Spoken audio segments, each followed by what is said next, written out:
Good evening, Ananda. I am presenting on behalf of medicine to Misconception.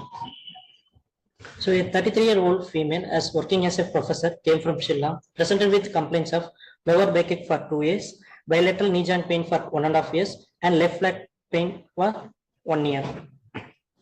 History of presenting illness. She had gradually progressive lower backache with left side radiation for 2 years, followed by she developed a bilateral knee joint pain, worsened with exercise and work. History of left flank pain with intermittently for last 1 year. No history of early morning stiffness or small joint pain. No history of any numbness or weakness in the limbs, or no history any suggestive of vasculitis, or no history of loss of weight or appetite. No history of any recurrent urinary tract infections. No history of any abdominal pain, or no history of any fractures. So past history of she had a recurrent ureteric colic in 2017 and 2020. Since 2022, she was very anxious about her health and visited multiple hospitals. And every 6 months, she taken on CT neck and shows some solid cystic enhancing lesions in 4+3 centimeter. And for that, she went for FNAC and shows left thyroid nodule as benign. And she was diagnosed as for the chronic pain syndrome and treated as symptomatically. Family history. No family history of malignancy or bony lesions. Personal history, she had normal bowel and bladder habits and she had very disturbed with sleeps. On examination, her vitals was pulse rate of 84 per minute, blood pressure was normal, and no pallor, ictus, cyanosis, clubbing, lymphadenopathy or pedal edema. On local examination, no spinal or paraspinal tenderness. Fibers was positive for both right and left lower limb. And knee joint shows no joint line tenderness or swelling. On CNS examination, her mental function was normal, tone was normal, power 5/5, both upper and lower limbs, deep tendon reflex was normal, and bilateral frontal was flux up. No cerebral or meningeal signs. Other system examination was normal. So, summary, a 33-year-old lady presented with chronic low back pain associated with bilateral knee joint pain with history of recurrent renal calculi and anxiety. Other examination was normal. What is the difference? So, initially we evaluated as a lower back pain approach. The difference we initially considered was injuries, any radiculopathy pain, and inflammatory joint pain of ankylosing spondylitis, or lastly, we consider as malignancy, a multiple myeloma or metastasis to bone or hyperparathyroidism. So the initial evaluation shows HB of 14 with total and difference counsel was normal, and in LFT, total bilirubin was 0.34, direct was 0.17, albumin of 7 and total protein of 7 and albumin was 4.4. With SGOT, SGPT was normal, but alphas was elevated as 1310. And renal parameters are normal, and inflammatory markers of ESR and CRP also. Calcium was 11.67 and phosphorus was 1.78. So high calcium, low phosphorus there. So for that, coming to our differentials, for injuries we taken for X-ray and with no history of any trauma or no fractures seen in X-ray also. For radiculopathy, we went for MRI spine. It shows hyperintense lesions in the pelvis and with mild disc bulge in L4, L5 and L5S1, but without affecting the existing nerve roots. For inflammatory markers, it was all normal, so we ruled out the inflammatory arthritis also. For malignancy, we went for initially multiple myeloma was suspected. In CRAB criteria, it shows high calcium, bony and bone pains, but other renal and anemia is not there. So, but also we sent for BJP and serum electrolysis, which also came as normal. For hyperparathyroidism, the calcium was 11.67, phosphorus was low. So the corrected calcium was 11.3. So we sent for PTH and it shows 837. And vitamin D as low and TSH was normal. For bony metastasis, we done for skeletal survey and it shows osteolytic lesions. In the pelvic X-ray, it shows osteolytic lesions and in a hand X-ray, it shows the osteopenic features with the subperiosteal reception. Summary. So the patient presented with history of low back pain, recurrent renal calculi with on investigations, hypercalcemia, multiple brown tumors, increased alphas, and raised PTH. So we consider as a PTH dependent hypercalcemia. So probably due to primary hyperthyroidism. For that further workup we done for primary hyperthyroidism, the differentials we consider was adenoma, hyperplasia, carcinoma, and other genetic disorders of men 1, men 2 syndrome, McCune-Albert syndrome, but she doesn't have any precocious puberties. So for familial hypercalcemia, it was very considered unlikely because of she had renal stones with the target organ damage, and the calcium creatine ratio of urine was more than 0.02. And she doesn't use any diuretics or lithium. Further, we done for localization. We planned for scintigraphy. And in technetium 99 scintigraphy, it shows the increased uptake in the left lower parathyroid. And ultrasound also shows the 2 cross 2 centimeter of lesions in the left lower parathyroid gland.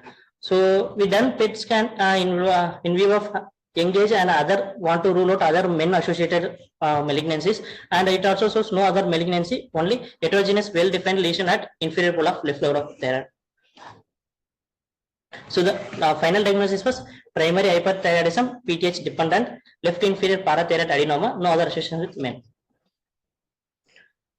So the parathyroid hormone normally works in way of in serum have hypocalcemia or hypomagnesemia. It will stimulate the chief cells of parathyroid gland. It will release the PTH secretion. That PTH will act mainly in 2 target organs. It was kidney and the bone.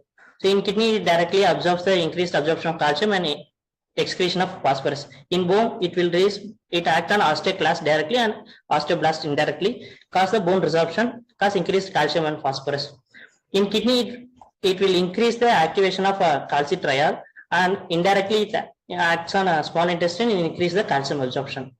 So in hyperparathyroidism, that hypercalciuria mainly due to the vitamin D, not due to the PTH hormone.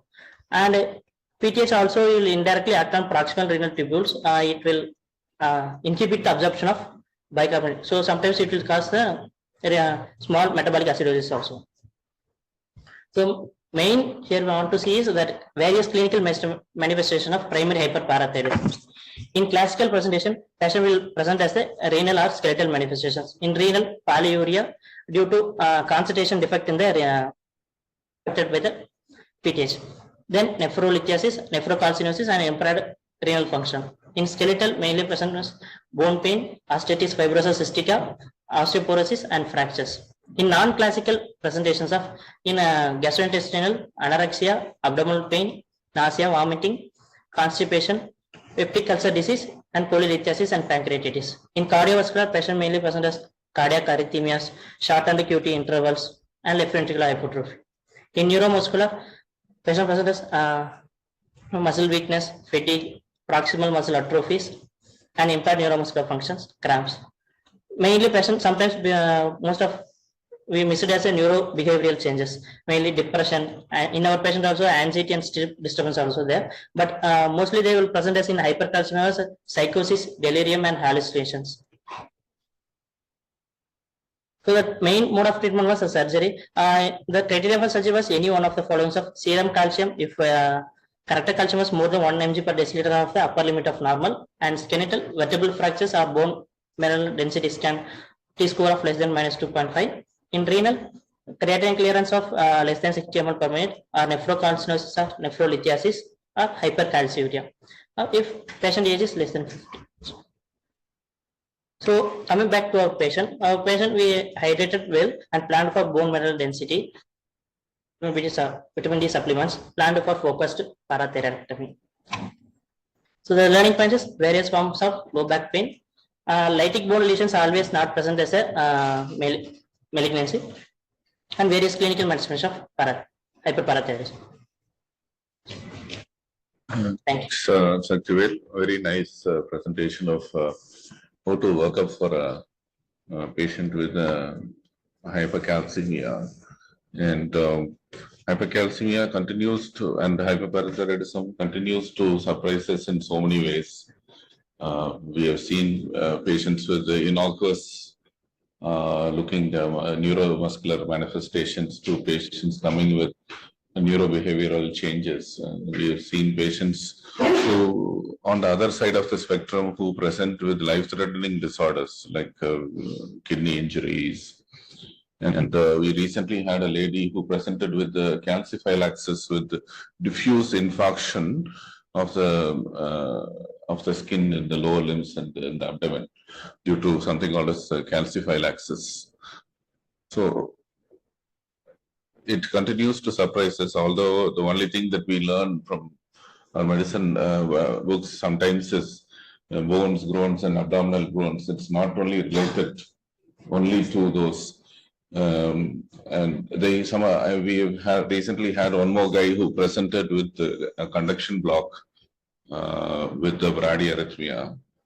And we also had a presentation. So it's important that we recognize it and how in an algorithmic manner you ruled out those things. And when you come across hyperparathyroidism, sometimes it is only related to an adenoma or hyperplasia most often, but you also have to look at what other possible syndromes it can be associated with. So when we treat the hyperparathyroidism also, we need to be careful that we don't overcorrect the phosphorus. That's why very often we sometimes do that by either giving supplements of phosphorus or vitamin D, which can increase the absorption of phosphorus and therefore precipitate a high calcium phosphorus product. So at least from where I stand, when a patient comes very ill, I always look at the calcium and phosphorus products before we supplement the calcium or the phosphorus. Anything more than 40, I'll be very careful about supplementing, especially when there is a lysis that's causing the calcium phosphorus to go up. So this lysis can be in the form of any lysis, rhabdomyolysis, hemolysis. Thank you, Sakthivel. We'll go on to the next one. If anybody has any other inputs. I just have few suggestions. There was no age reversal in this guy. I think was totally against him. So I just wanted to know use of this.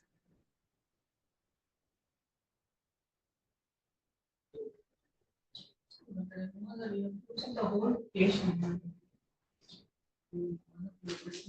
Second other thing is when people have hypercalcemia, they actually have good ECG findings also. So very characteristic. So it will be very interesting to look the ECG findings. Something called as the normothermic Hobsbawm waves. We sometimes see with the patients with the hypercalcemia. How old is this lady? Her hemoglobin was around 14. So that's something that we need to keep in mind. It can cause a nephrogenic diabetes insipidus. Patients are very often dehydrated. Okay. Next one, please. Medicine 4.